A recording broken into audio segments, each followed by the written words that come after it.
Hello guys, स्वागत है आप सबका। तो आज हम बात करेंगे अदानी ग्रीन एनर्जी की क्वार्टर वन के रिजल्ट सोमवार को आने वाले हैं, कैसे रह सकते हैं उसके ऊपर एनालिसिस करेंगे। तो पूरी वीडियो ज़रूर देखें। साथ साथ अब आगे प्राइस पूरे हफ्ते कैसा रह सकता है, क्वार्टर वन के रिजल्ट के बाद कैसा रह सकता है उसके ऊपर भी एनालिसिस करेंगे। कि ये पहले तो देखें तो ट्रेंड लाइन को ब्रेक डाउन दिया, कल हमने बात की थी। और आगे देखिए पहले तो इसके रिजल्ट। तो मार्च का रिजल्ट कैसा रहा था, तो यहाँ पर देखें तो रेवेन्यू 3000 करोड़ के आसपास का रहा था, नेट प्रॉफिट 400 करोड़ के आसपास का। तो अब यहाँ पर अगर एक बात को समझे तो इसकी जो कैपेसिटी है वो अच्छी खासी जो है इस क्वार्टर के अंदर बढ़ी है, अच्छी खासी कैपेसिटी बढ़ाई। तो मुझे ऐसा लग रहा है कि जो है रेवेन्यू सबसे पहले तो जो है वो बढ़ सकता है, क्योंकि कैपेसिटी अगर वो बढ़ाते हैं, ज़्यादा अगर बात करें पावर का प्रोड्यूस करते हैं, बिजली उत्पन्न करते हैं, तो वो आगे चलकर बेच सकते हैं, तो उससे उसका रेवेन्यू बढ़ सकता है सबसे पहली बात। तो मुझे ऐसा लग रहा है कि ये जो इसका रेवेन्यू है इस क्वार्टर के अंदर, मुझे ऐसा लग रहा है कि 3350 करोड़ से लेकर 3600 करोड़ के बीच आने की संभावना रह सकती है। अब सबसे बड़ी बात है कि इसका नेट प्रॉफिट कितना बढ़ सकता है नहीं, क्योंकि एक आंकड़ा यहाँ पर ज़रा देखें इंटरेस्ट का, ये मतलब कि ये खर्चा है, ब्याज का खर्चा, ये ज़रा देखें थोड़ा थोड़ा ये बड़ा है, क्योंकि कंपनी के ऊपर थोड़ा सा कर्ज है, आगे और कर्ज ले सकते हैं, क्योंकि वो भी उसमें भी कुछ मुझे ऐसा लग रहा है कि बुराई नहीं है, वो कंपनी का बिजनेस आगे बढ़ाने के लिए ग्रोथ लाने के लिए जो है वो कर्जा ले रहे हैं, क्योंकि ये इतना बड़ा खावड़ा में वो जो प्रोजेक्ट लगा रहे थे मुफ्त में तो नहीं लगता। तो अब ये इंटरेस्ट पे कितना देते हैं, उसके वो खर्चे और दूसरे भी खर्चे बात करके माइनस करके फिर नेट प्रॉफिट कितना बचता है वो देखना बनता है। और मुझे ऐसा लग रहा है कि ये जो नेट प्रॉफिट है कम से कम आई थिंक जहाँ तक मुझे लगता है 450 करोड़ के आसपास का आ सकता है। अगर एक रेंज की बात करें तो 450 से 470 के बीच का आ सकता है। अब मुझे ऐसा लग रहा है कि अब इससे ज़्यादा अच्छे बेहतरीन रिजल्ट अगर आते हैं तो शेयर के अंदर तेज़ी की प्रॉफिट जो है बाउंस बैक की संभावना रह सकती है, सबसे पहली बात है। अगर इनलाइन आते हैं तो बाजार के साथ स्टॉक्स चल सकता है, ऐसा लग रहा है। अगर उम्मीद से ख़राब भी रिजल्ट आते हैं थोड़ा सा, तो नीचे भी जो है अभी शॉर्ट टर्म की बात करें तो जो सपोर्ट एरिया है वो पास दिख रहा है, क्यों वो हम देखेंगे। और ये हमने क्वार्टरली रिजल्ट देखे। अब यहाँ पर ज़रा देखें ईयर टू ईयर रिजल्ट, इसलिए मैंने कई बार कहा है कि लॉन्ग टर्म में देखें, मुझे ऐसा लग रहा है कि तेज़ी की संभावना रह सकती है। पहले तो इस बात को यहाँ पर समझें। अब यहाँ पर अगर हम शुरुआत करें तो मार्च 2020 से, तो तब ये कंपनी नेट प्रॉफिट की बात करें तो ये लॉस मेकिंग कंपनी थी। ये ज़रा देखें, लॉस मेकिंग कंपनी, 68 करोड़ का लॉस यहाँ पर दिख रहा है। अब यहाँ से अगर आप शुरुआत करेंगे तो इसका रेवेन्यू ज़रा देखें कितना बड़ा है। एक तो 2021 में बढ़ा, 2022 में बढ़ा, और ये कितना बड़ा परसेंटेज इसको आप कैलकुलेट कर सकते हैं। 2023 में भी बढ़ा, 2024 में भी बढ़ा, 2025 11,000 करोड़ से भी ज़्यादा का रेवेन्यू हो गया। सेम चीज़ यहाँ पर आपको नेट प्रॉफिट के अंदर भी देखने को मिलेगी कि यहाँ पर लॉस से जो है प्रॉफिट में आई थी कंपनी, उसके बाद लगातार इसका प्रॉफिट ये ज़रा देखें कितना परसेंटेज हर साल बढ़ता रहा है। और इस साल 2025 में तो 2,000 करोड़ से भी ज़्यादा का जो है नेट प्रॉफिट रहा।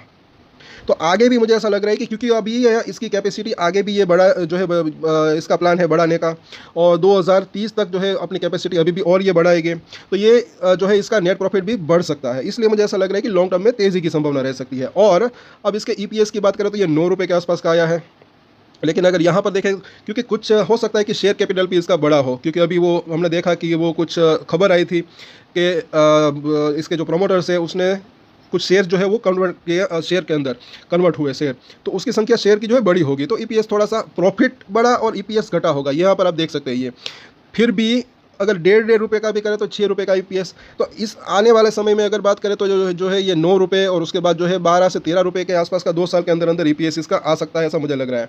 और अगर 5 साल की बात करें 2030 तक, तो इसका ईपीएस आराम से जो है मुझे ऐसा लग रहा है कि 30 से 40 रुपये, या फिर और अच्छी बात करें तो 50 रुपये तक का हो सकता है। तो तेज़ी की संभावना रह सकती है। अब यहाँ पर अगर देखते हैं पीयर कंपेरिजन, तो ये अकॉर्डिंग टू दिस वेबसाइट ये इसके सब लिस्टेड पीयर्स हैं। अब यहाँ पर ये भी देखें, कई लोग कहते हैं कि इसका पी रेशियो हाई है। जी हाँ, इसका पी रेशियो दूसरे पीएस के मुकाबले हाई है, लेकिन सबसे हाई नहीं है। ये ज़रा देखें एनटीपीसी ग्रीन एनर्जी, इससे भी ज़्यादा इसका पी रेशियो है। और यहाँ पर ये क्योंकि फ्यूचर में इसके अंदर ग्रोथ आ सकती है, इस वजह से मुझे ऐसा लग रहा है कि ऐसी कंपनियां जो होती है वो सस्ते में नहीं मिलती, कोई ऐसे ही थोड़ी बेच देगा। अभी भी इसका पी रेशियो हाई है, तो महंगा, मतलब कि मुझे ऐसा लग रहा है कि जिनको भी बेचना है वो ये मानकर चल सकते थे कि भाई महंगा है, ये खरीदना है तो खरीदो। तो 95 के आसपास का पी रेशियो यहाँ पर दिख रहा है इसका। और इसकी मीडियम की अगर बात करें तो 40 रुपये के आसपास के दिख रहे, सबकी एवरेज की अगर बात करें तो 5 साल के अंदर मुझे ऐसा लग रहा है कि अगर बात करें इसका 50 के आसपास का भी अगर ईपीएस आता है, क्योंकि ये अदानी ग्रुप है और आगे और भी ग्रोथ आ सकती है, तो अगर इसके अगर बात करें तो 80 के आसपास का भी इसको पी रेशियो दे तो भी 4,000 के आसपास का प्राइस जाने की संभावना रह सकती है लॉन्ग टर्म 5 साल की अगर बात करें तो, ऐसा मुझे लग रहा है। अब आगे देखें पहले, अब इसके तो ये तो होगा इसका एनालिसिस यहाँ पर अगर देखें, अब यहाँ पर रिजल्ट आते हैं तब भी हम बात करेंगे।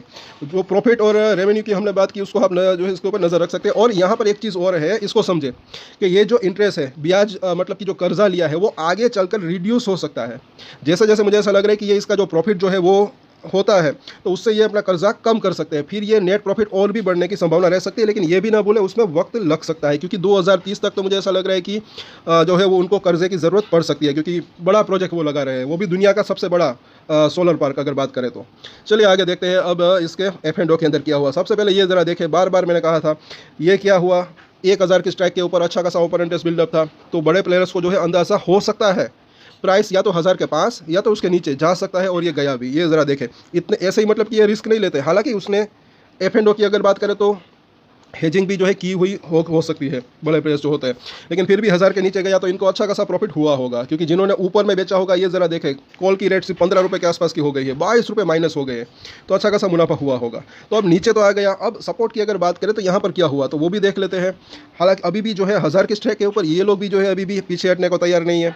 यहाँ पर भी जो है माइनस नहीं हुई, कॉल की पुट की अनवाइंडिंग नहीं हुई, तो अभी भी ये 1000 के नीचे प्राइस तो पहुँच चुका है, लेकिन फिर भी जो है ये 980 जिसके पास है वहाँ पर तो प्राइस पहुँच चुका है। लेकिन उसके नीचे की अगर बात करें तो फिर सबसे ज़्यादा जो है पुट रेटिंग यहाँ पर दिख रही है, जो कि 940 के आसपास है, वहाँ पर सपोर्ट हो सकता है।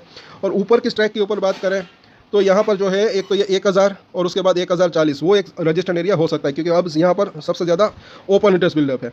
और इसके बाद अगर देखें यहाँ पर इसका चार्ट, तो इसकी निचली लाइन जो है वहाँ पर ये पहुँचा है डेली चार्ट के ऊपर बुलिंजर बैंक की, लेकिन वीकली चार्ट के अगर देखिए तो इसकी जो मिडिल लाइन है 960 के आसपास है, वहाँ पर इसको सपोर्ट मिलने की संभावना रह सकती है। यहाँ पर इसने एक गैप भी छोड़ा है, अगर आप देखें, जी हाँ, यहाँ पर 960 के आसपास जो है गैप भी है, तो ये भी हो सकता है कि ये गैप फिल करके थोड़ा नीचे जाकर फिर बाउंस बैक देने की संभावना रह सकती है। तो इसको भी एक सपोर्ट के आसपास मतलब कि इसको नज़र इसके ऊपर रख सकते हैं। वहाँ पर बुलिंजर बैंक की मिडिल लाइन भी है।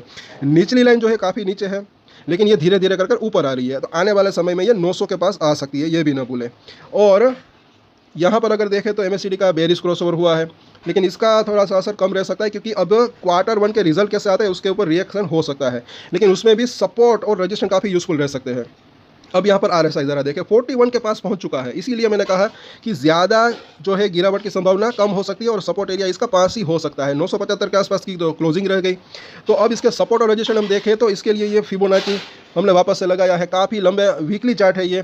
यहाँ से यहाँ तक की जो तेज़ी आई थी उसके रिट्रेसमेंट है, प्राइसेस के अंदर थोड़ा सा डिफरेंस हो सकता है। लेकिन अब यहाँ पर देखें तो एक तो ये जैसे कि हमने बात की है 960 के आसपास का रिट्रेसमेंट, 955 यहाँ पर है, 960 के आसपास पहला सपोर्ट मिल सकता है, उसके नीचे ये 920 के आसपास का जोन, दो इसके इंपॉर्टेंट सपोर्ट यहाँ पर दिख रहे हैं। यानी कि 15-20 रुपये ऊपर नीचे भी रख सकते हैं, क्योंकि वॉलेटिलिटी रह सकती है, तो 900 रुपये एक अच्छा खासा सपोर्ट एरिया बन सकता है, ऐसा मुझे लग रहा है। तो यहाँ पर अगर देखें अब इसके सपोर्ट और रजिस्ट्रेशन जो कि काफ़ी यूजफुल रह सकते हैं, 975 के आसपास का प्राइस है, पहला सपोर्ट एरिया 960, उसके नीचे जो है 920 से लेकर 900 रुपये का जोन।